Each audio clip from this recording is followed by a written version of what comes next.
ये कहानी है ऐसी मासूम शहजादी फ्लफी की और उसके भाई प्रिंस बडी की। जब राजा के सिपाहियों ने महल के दरवाजे तोड़ डाले, फ्लफी और उसका भाई कहाँ जाएंगे? सोने के तख्त पे सोने वाले भूखे पेट फर्श पे सोने लगे, या फिर वो जादुई ताज एक ही ख्वाहिश पूरी करेगा। लेकिन हर चमकती चीज सोना नहीं होती। आखिर क्या होगा लालची राजा का अंजाम? क्या नीला शरबत कर दिखाएगा कोई खास काम? जानने के लिए स्टोरी को देखिए।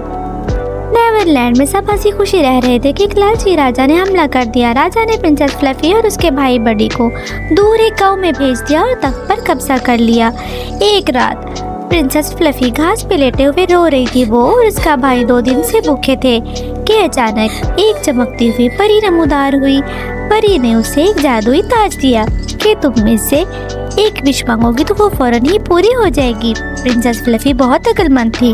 उसने ताज पहनते ही इस ख्वाहिश का इजहार किया कि हमें हमारी बादशाही वापस मिल जाए, राजा और इसका जुल्म अवाम पे लगाए गए भारी टैक्स का खात्मा हो जाए, बगैर किसी जंग के हमें हमारा तख्त वापस मिल जाए। प्रिंसेस फ्लफी और उसका भाई बडी बहुत फिक्रमंद थे, कहीं उनके साथ कोई नया धोखा ही ना हो जाए।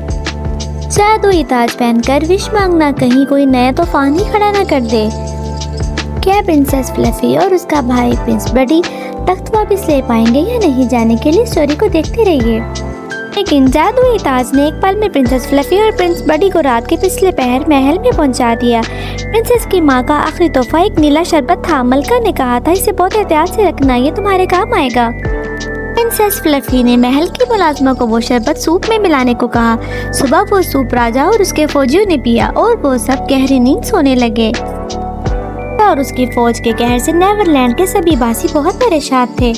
प्रिंसेस बडी ने ताज पहना और विश मांगी। राजा और उसके सिपाही कश्तियों में 1 साल तक सोते रहेंगे और अपने कैसल पहुंचने तक उनके बुरे ख्यालात खत्म हो जाएंगे।